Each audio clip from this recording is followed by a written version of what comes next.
చెందిన వాడిని కాదు, అన్ని మతాలు కూడా నావే అని బాబా చెప్తున్నారు. అవతార్ మెహర్ బాబాకి జై. జై బాబా.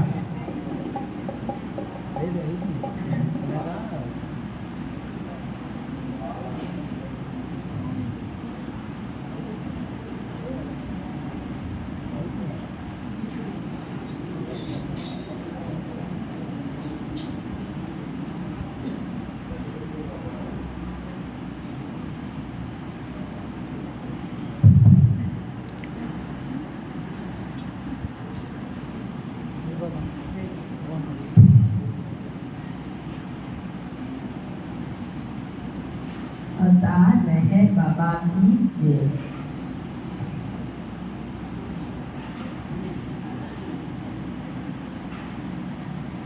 अवतार मेहर बाबा की जय.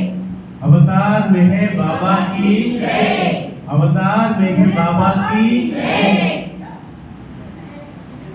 మన ప్రీతమ తండ్రి ఈ యుగానికి అవతార పురుషుడిగా వచ్చిన శ్రీ మెహర్ బాబా వారి 131వ జన్మదినోత్సవ వేడుకలు మనము ఇక్కడ స్థానికంగా బాబా వారి ఈ కట్టె మీది మందిరంలో జరుపుకుంటున్నాము. ఈ ఫిబ్రవరి 1 నుంచి ఇప్పటి వరకు అత్యంత వైభవంగా ఉదయం ఒక ప్రేమికుడి ఇంట్లో నగర సంకీర్తన, సాయంత్రం ఇంకొక ప్రేమికుడి ఇంట్లో ఈ సంకీర్తన మనం జరుపుకుంటూ వస్తూ ఉన్నాము. నిజానికి భగవంతుడు అనే వారికి జన్మము లేదు, మరణము లేదు, అన్నిటికీ అతీతుడు ఆయన. ఒక రకంగా చెప్పాలంటే నిరాకారుడు. నిరాకారుడు అనే వాడికి రూపం ఎక్కడ ఉంటుంది? ఆ రూపమే లేని వాడికి నామం ఎక్కడ ఉంటుంది? అయినా ఈ సృష్టిని సృష్టించేవాడు వాడే కనుక ఈ సృష్టిలోనికి ఆయన దిగి వస్తూనే ఉంటాడు. ఆ నిరాకార తత్వం నుంచి సగుణ సాకారాన్ని దాల్చి ఆ కాలమాన పరిస్థితులకు అనుగుణంగా ఏ రకమైనటువంటి ప్రయోజనం మానవాళికి సమకూర్చాలో ఆ రకమైనటువంటి ప్రయోజనాన్ని సమకూర్చడానికి పదే పదే వస్తూ ఉంటాడు పురాణ పురుషుడైనటువంటి భగవంతుడు.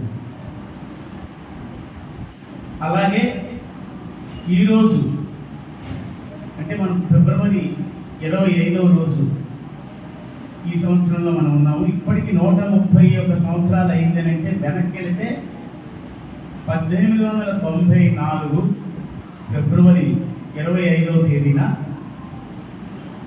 మన మెహర్ బాబా అనే నామంతో ఖ్యాతిగాంచినటువంటి ఆ భగవంతుడు షహర్యార్ ముండేగర్ ఇరానీ షరీన్ భాను అనే పార్సీ పుణ్య దంపతులకు 2వ సంతానంగా జన్మించాడు. ఇక్కడ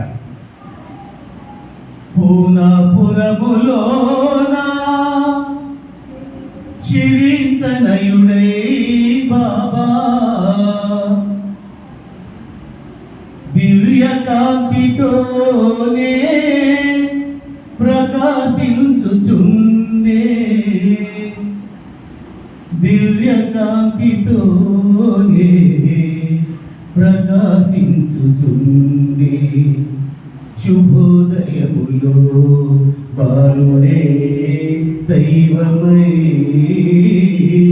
శుభోదయములో బాలుడే దైవమై అవతరించే తానే మేలు కొల్పగా, అవతరించి తానే మేలు కొల్పగా. పూనా నగరంలో షరీన్ భాను షహర్యార్ ఇరానీ అనేటువంటి పార్సీ దంపతులకు ఆ దివ్య దేశం ఏదైతే ఆ బీజమే ఒక బాలుని రూపంలో ఈ పొడవు మీదకి అవతారుడిగా దిగి వచ్చింది. ఎందుకోసం అంటే మేలు కొల్పడానికి దిగి రావడం జరిగింది అని మన సోదరుడు వి శ్రీనివాసరావు గారు రాసినటువంటి గీతంలో మనకు తెలియజెప్పారు ఆయన. ఇది ఏమిటా మేలుకొల్పు? ఆ మేలుకొల్పుని ఏ రకంగా భగవంతుడు అనేవాడు వచ్చి మేలుకొల్పడానికి నేను వచ్చానయ్యా అని చెప్పినవాడు ఏ రకమైన మేలుకొల్పు మానవాళికి ఇచ్చాడన్నది మనం తెలుసుకోవాలి. అయితే ఇందాక మన హరీష్ ఒక గీతాన్ని పాడాడు. అది మధుసూదన్ గారు చేత వ్రాయించబడింది. ఇప్పుడు ఇంతవరకు మన సంకీర్తనలన్నీ చేశాం. ఇక్కడ ప్రతి ఒక్కరికి ఆ ప్రభు పాదాల చెంత సంకీర్తన చేయాలనేటువంటి ఆతృత ఉంటుంది. ఇదిగో ఇక్కడ చూడండి, బాబాయ్ నిలబడ్డారు కదా, ఇక్కడ కూర్చున్నారు కదా, ఈ పక్కన అది కట్ అయింది. బేగం అఖ్తార్ అనేటువంటి ఆవిడ ఈ పక్కన కట్ అయింది. అది బేగం అఖ్తార్ అని ప్రపంచాన్ని ఉర్రూతలోకిచ్చే అద్భుతమైనటువంటి గజల్ సింగర్ తను. ఆవిడ అపాయింట్మెంట్ కావాలంటే ఒక సంవత్సరం ముందుగా అపాయింట్మెంట్ బుక్ చేసుకోవాలి. అలాంటి ఆవిడ చేత బాబావారి సమక్షంలో పాటించాలనేటువంటి ఆతృత అక్కడ అప్పుడు ఉండేటువంటి మండలి సభ్యులకి ఏర్పాటైతే బాబావారిని అడిగితే బాబావారు పెద్దగా అంగీకరించలేదు. అయినా ఏదో ఒక విధంగా అయితే ఆవిడికి ఎంతటి ప్రాచుర్యం వహించిందో బాబా గురించి తెలుసుకుని అక్కడ పాట పాడడానికి మొదట ఇచ్చేయకపోయినా తర్వాత అంగీకరించి బాబా దగ్గర పాట పాడడానికి అక్కడికి వస్తే, అదే సమయంలో ఇప్పుడు హరీష్ పాడినటువంటి గీతానికి సంబంధించినటువంటి మధుసూదన్ ఆయన పెద్ద ప్రాచుర్యం వహించిన వాడు కాదు. కానీ బాబా మీద పరిపూర్ణమైనటువంటి హృదయ ఆవేదన కలిగిన వాడు. ఈ పాట తాలూకు చరిత్ర ఏమిటంటే, బాబా దగ్గర పాడడానికి ఆయనకి అవకాశం దొరకలేదు. ముందు అవకాశం దొరకకపోతే ఏడ్చుకొని ఆ ఆవేదనను వ్యక్తం చేసేలాగా ఆ పాట రచించాడు ఆయన. అయితే ఇక్కడ ఈ బేగం అఖ్తార్గా అక్కడ పిలిచినప్పుడు ఆవిడ పాట పాడింది. ఆ పాటని అసలు యాక్చువల్గా ఆవిడ నిజంగా చాలా అద్భుతమైనటువంటి గాయకురాలు, ఆవిడ సంగీత విద్వాంసురాలు.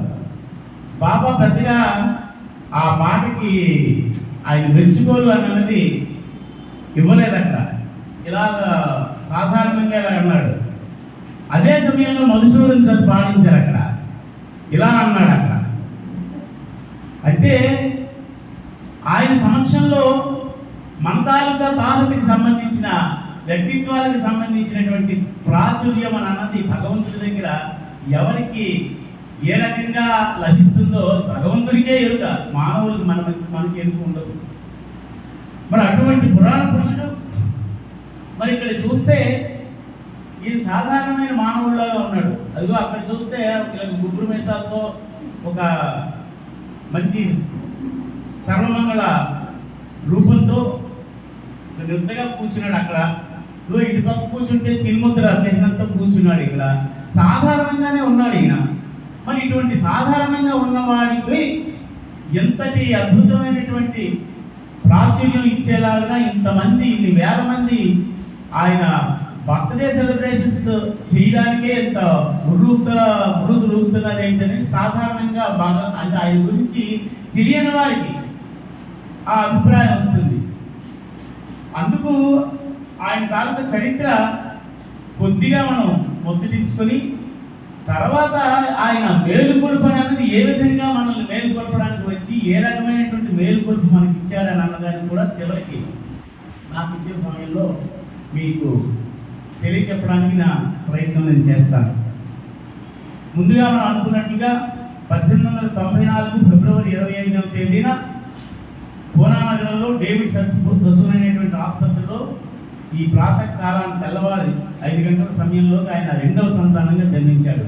ఈ తండ్రి గారు ఉండేగా షెహర్యార్ ఇరానీ ఆయనకి అసలు ఈ భౌతికమైనటువంటి ప్రాపంచికమైనటువంటి విషయాల మీద అసలు ఏమాత్రము అనురక్తి లేనివాడు. ఆయన ఒక రకంగా చెప్పాలంటే డెర్విష్ జీవితం అంటే సన్యాసి జీవితమే దాదాపు 40 ఏళ్ల వరకు గడిపాడు ఆయన. 39 ఏళ్ల వరకు ఆయన పెళ్లి చేద్దామనేటువంటి అభిప్రాయం తల్లిదండ్రులకి ఉన్నప్పటికీ కూడా ఆయనకి ఎక్కడి నుంచో భగవంతుడిని తెలుసుకోవాలి, భగవంతుడు అంటే ఎక్కడుంటాడు, భగవంతుడు అంటే ఎవడు, వాడి తాలూకా పరిపూర్ణమైనటువంటి అనుభవం నాకు ఎలా వస్తుంది అనేటువంటి ఆ ఆలోచనతోనే 39 ఏళ్ల వరకు కూడా ఆయన సన్యాస జీవితం, సంచార జీవితం సాగించాడు. ఆయన ఒకసారి ఇలాగే సాగిస్తూ ఒక ఎడారిలో ఉంటునేటప్పుడు ఆయనకి దాహం, తీవ్రమైనటువంటి దాహం వేసింది.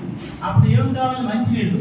అయితే ఆ మంచినీళ్ళ కోసం ఆయన వెతుకుతూ ఉంటే ఒక మంచినీళ్ళు సడన్గా ఎవరో ఒకరు వచ్చి ఇవ్వడం జరిగింది. ఆ సమయంలో ఆ మంచినీళ్ళు తాగుతున్న సమయంలో ఆయనకి ఒక తెలియని, అంటే అక్కడ వచ్చింది మన ఆవిడ అంటే ఎవరో వచ్చి ఆ వ్యక్తి ద్వారా వినిపించిందో లేకపోతే అశరీరవాణి వినిపించిందో తెలియదు, కానీ నువ్వు ఎవరి కోసమైతే వెతుకుతూ ఉన్నావో వాడు నీ గర్భవాసాన్ని జన్మించబోతూ ఉన్నాడు, నువ్వు ఎక్కడికి తిరుగుతూ ఉన్నావు, ఎందుకు వెంపర్లాడుతూ ఉన్నావయ్యా అని అడిగితే ఆయనకి అసలు ప్రాపంచికమైనటువంటి వ్యామోహాలే లేవు, అసలు పెళ్లి చేసుకోవాలనేటువంటి తలపే లేదు.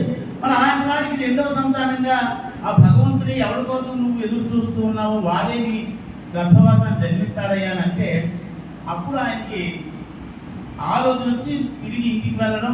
ఆ ఇంటికి వెళ్ళిన తర్వాత వాళ్ళ అత్తగారైనటువంటి ఆ ఫిరోజ ఆయన మళ్ళీ పెళ్లి చేయమని, పెళ్లి చేసుకోమని కొద్దిగా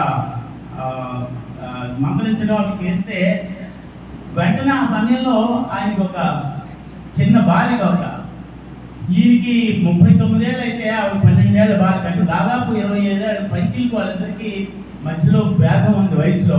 ఆ చిన్నపిల్లలు చేసుకుంటానంటే ఎవరైనా ఒప్పుకుంటారా? ఒప్పుకోరు. అందుకని వాళ్ళు ఒప్పుకోరు అనే ఉద్దేశంతో ఆ పెళ్లి మీద వింతతో ఆ పిల్ల అయితే చేసుకుంటానని అన్నాడు ఆయన. అయితే అమ్మాయి మా అక్క సరే ఏదో ఒక విధంగా పెళ్లి చేసుకోవడానికి అంగీకరించాడు కదా అని వాళ్ళ ఇంటి పక్కనే ఉండేటువంటి ఆ స్నేహితురాలే గోల్డండి ఆవిడ దగ్గరికి వెళ్ళడం, ఆవిడని ఏదో ఒప్పించడం, వాళ్ళ తండ్రి గారి చేతి కూడా ఒప్పించడం, మొత్తం మీద ఆవిడకి వీళ్ళిద్దరికి పెళ్లి చేయడం జరిగింది. ఆ పెళ్లి చేసిన తర్వాత మొదట జంషెడ్ అనేటువంటి ఒక పెద్ద బాబా గారి కన్నా పెద్ద ఆయన పుట్టాడు 1893లో. తర్వాత 1894లో ఈ రెండవ సంతానంగా బాబా అక్కడికి ఆ డేవిడ్ ససూన్ ఆసుపత్రిలో ఆయన పుట్టడం జరిగింది. అయితే ఆ పుట్టినవాడు ఏ రకంగా పుట్టాడు అనడానికి చాలా వివరాలు